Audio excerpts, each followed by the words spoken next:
Hey yo, what a div, y'all. Let's get right into it. You already know I have to talk about the trial of the Sekhema. How could I not? This channel is basically built off Sanctum, right? Sanctum is some of my favorite content, if not literally my favorite content in all of PoE, at least the PoE 1. And more importantly, it's the stuff that I feel the most comfortable to talk about, even just in a speculative sense, based on the fact that they've already shown us so much of the difference that they've made in revamping the mechanics so that it fits in with the rest of the game better as a core part of the game, being one of the 2 Ascendancy trials that we'll have available to us on the early access launch, and then eventually we'll have a third joining it later on, right? So before we get into all of those details, like, comment, subscribe, you know the deal. Let's get into it. Let's start with what it is. What it is an Ascension trial. It is a mini game of sorts. It's kind of like it's a roguelike. That was the idea when it was pitched in PoE 1 originally as Sanctum League, and is now being updated, right?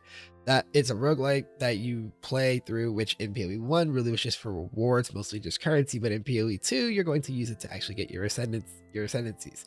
This is accessed through the story. The Mariketh ties to it are actually really cool, the way they describe it, mentioning the fact that, if you're unaware, the Sekhema is a title of superiority in the Mariketh Empire, and you become tested by the Sekhema through bringing a coin that has a djinn trapped in it to the altar in order to access the trial, just like all Sekhema who were trialed before you.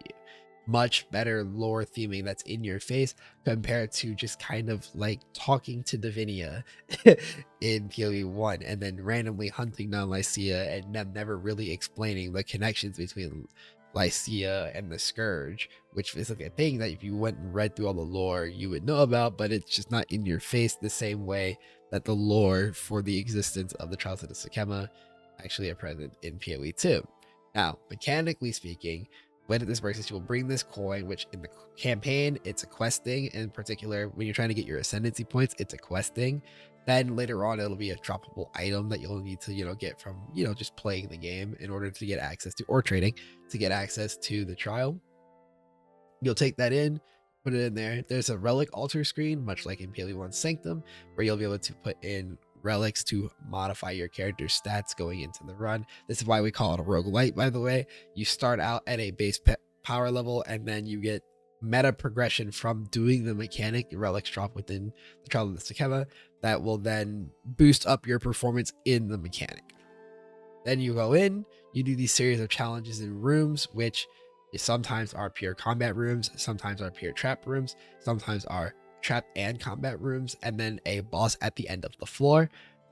The first floor yields you your initial ascendancy. I'm going to assume, just based off of thought process, the second and third floors will also yield ascendancy points, and there's no confirmation that you get ascendancy on the 4th floor, because the 4th floor, as they mentioned it in the video, is meant to be the end game one that has a pinnacle, like a pinnacle-ish boss attached to it. And so no idea if that's required in order to get a 4th set of ascendancy points or not. Don't want to put words in their mouth on that one, right? Note that this part of speculation is hell, right? That's what the goal is. And then you'll go through and you'll loot the chest based on the keys that you picked up on the run and be on your merry way. Now, let's actually talk about some core differences, because if you're a PoE 1 player, especially if you've already been on this channel before, then you definitely are familiar with the Sanctum.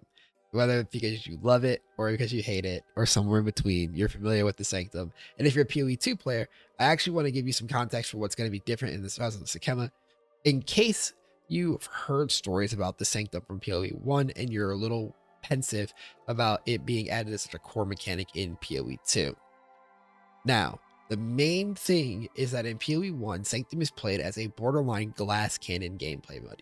Like, the only thing that has ever been historically more glass cannon than this is Deep Delve. And that is because in Deep Delve, the damage scaling requirement is so high.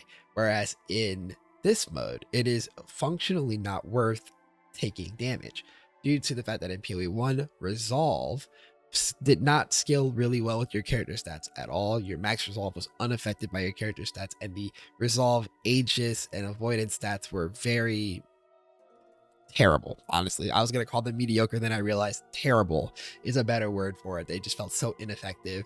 So you played glass cannon, don't get hit gameplay, which is very anti the rest of PoE, at least in the direct approach, and that's very off-putting for people comparatively to PoE 2, which I noticed this just from looking at the showcase when they first showed it. But this was confirmed by Mark in the Q&A.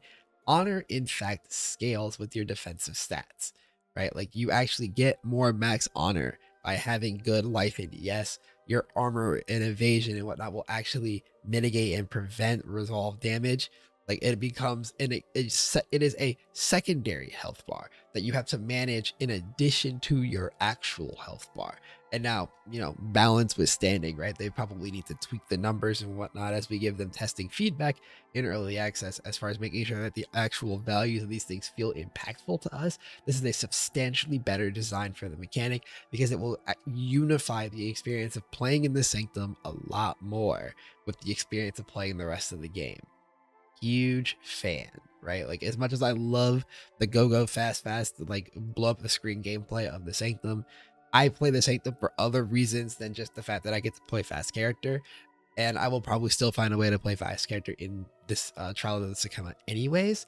So I just like that it's better designed to actually ease people in better to the experience. Number 2 on this list of very important changes is that relics are craftable. As PoE 1 players, if you're a PoE 1 player, you're very aware with the fact that relics are non-modifiable items by default in PoE 1, and in the Trial of Sekhema, its relics are actually fully craftable.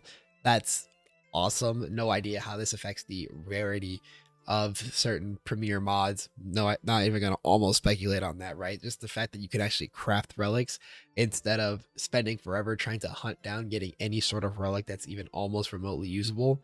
Now we can actually like craft up our relics, and I am a big fan of that one. Which I also have a side note in the Q&A when they talk about this, because or in the Q&A, it was in the showcase. In the showcase, when he talked about that, he's like, of course, you could craft these as well with your crafting currencies. And I kind of was just like, of course, hold on a second. Well, these weren't craftable in PoE 1. What do we mean, of course? Right? But so that's a cool system update. And those are the 2 like major system updates. The other things are more like contextualized, like the restructuring the rewards and stuff, which I'm actually about to talk about the rewards right now. And then after this, I have some general thoughts about the updates to the system that I want to share with you guys. So, rewards. The rewards are better now. I'm actually a much better fan of this version of the reward structure for Sanctum, primarily because it has a special export, quote unquote. If you think about what the Sanctum was in PoE 1, it was primarily to just generate large amounts of raw currency, whether that be Sextants and Divines in its original iteration, or just Divines now basically alongside like Chaos, GCPs, and Glass Boys and whatnot. It's cool that it's an efficient source of, just raw currency, but it's really easy to be outclassed and replaced as a mechanic if all you do is give money. Just look at the number of mechanics that have come and gone in PoE 1's like viability for strategies, just based on the fact that their only real export was large amounts of money. Cough, cough, lock picking runners in heist, right? Like things that come and go simply because their only real export is raw currency. You don't want to be stuck in that position if you really do like the mechanic. So I like that instead it's jewels. Now it's worth noting for the Q&A, regular jewels, the ones that just provide regular stats and no radius effects, are findable anywhere, just more common in the Sanctum.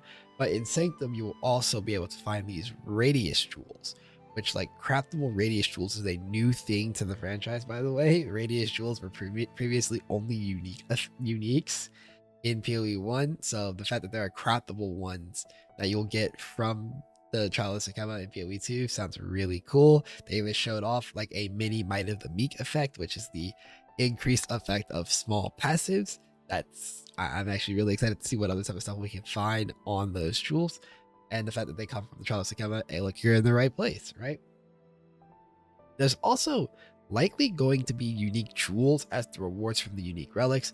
If you are unfamiliar with Sanctum, for the Sanctum, it has these unique relics that you can put in as like one-time use challenge runs that rewarded unique items at the end. I'm curious to know if the unique jewels are going to only be from these challenge runs or if they're going to be other unique jewels as well. I imagine there's going to be some really cool ones in there. There was even like a item that was shown by name, no idea what the item actually is. It could be a body armor for all we know, right? There's an item called Temporalis that was shown on the no hit run challenge, so that's going to be really cool to see how that like manifests forward, right? Other cool thing with the rewards that got changed is the fact that the structure of rewards is now kind of in the form of lab chests in a way. When you're going through the rooms, instead of picking up like, yes, I'm looking for end of run divides, middle of run alterations. Right now, give me some GCBs. Instead of stuff like that from the altars, you just get these rooms that will reward you with a key. And in that vein, I think that's kind of cool that you get to the end room with the bunch of chests, again, much like the labyrinth that they're killing Izaro. And then you get to open up the chests in there, and the chests are tiered based on the levels of key that you have: bronze, silver, gold keys that you get from the way that you path through the rooms. And also it was very notable that the chests were categorized, kind of like reward tiles, or more specifically based on the naming, it kind of reminded me of strong boxes, Arcanist chest. There's one that was armorer's chest, right? There's a hoarder's chest. Very interested to see what's going to be in all of those as well, right? And that's the stuff for rewards. Now, let me give you some general thoughts just as a Sanctum guy, some things that I'll be planning to do. I'm going to talk more about this Trial of Sekhema update going into, like, as we get closer to early access. I want to see what other stuff they do, like, tease out for us ahead of time before I start to, like, compile my things that I think are worth doing going in. But just some general centralizing thoughts. Number one, first and foremost, I am so unbelievably happy that we no longer have to purely glass cannon this mechanic. I imagine that like being high damage is still going to be highly effective in this mechanic. That's always the case in this game. Just like every ARPG, high damage good. We love high damage, but the fact that it's no longer going to be, at least in theory, right? I have not played it. I have not played it. We are too small for that here, right? We're gonna be playing it at the same time. In theory, the idea of actually taking damage is not as forbidden as it is in PoE 1, which is, again, like, I'm used to being able to playing to not take damage, but I like this idea of being able to take damage actually because it means that there will be more viable builds and skills for this content, and I think that's a massive plus. Two, I am a massive fan, as I mentioned earlier, of the rewards being more than just money, and I elaborated on why already, so I'm not going to repeat myself there. Just know that that's really important to me, and I'll talk more about this in a separate video at some point about like my general feeling about mechanics and how important it is that things have a reason to exist in the game. You don't want content just feeling like it's there taking up space and bloating the game out. Like, it should actually serve purpose. It should compel people to want to play it. Access to these jewels or ability to farm these jewels is a reason to want to play it, right? I'm a huge fan of that. And then most importantly, I'm just really excited to see that my favorite mechanic in PoE 1 is one of the mechanics that got chosen to be forwarded into PoE 2 early. I actually feel kind of bad for a lot of people who haven't seen their mechanic like be shown yet, you know, like delvers, for example, heisters. One of my friends is actually a heister and a blighter who didn't get to see their mechanic shown at all, and so I'm very glad that, you know, I got to see the mechanic that I've spent basically all of my leagues since it went core, like really optimizing my craft at, and I look forward to being able to cover more content in that vein with you guys here on the channel going forward, right? So on that note, it's time for me to get ready to get out of here. You know, support the video if you want more people to know about this stuff. Subscribe to the channel if you want to know more about the things about PoE 2 that I have thoughts on, but more importantly, Trial of Sekhema content is coming to this channel 100%, and so you should definitely be subscribed if you want more of that information, as well as, you know, in the comments, drop your thoughts as well. Let me know if there's anything that you thought was super cool or things that you're worried about, or you want to like point out and be like, hey, what did you think about this, right? Let me know all of that down below. I have a Twitch and a Discord in the description as well to connect with me further. Twitch. I will definitely be streaming on early access. I will be streaming between now and then as well, but it's not guaranteed to be anything PoE related. So do with that as you will up until early access. Then we're playing the hell out of PoE too, and I have a Discord for people to come and chat in. And we can hang out and just talk shit about the game and all that good stuff. Anyways, I gotta get out of here. I have so much more information to process still. Have a great morning / night, whatever it is, and I'll see you guys in the next one. Peace.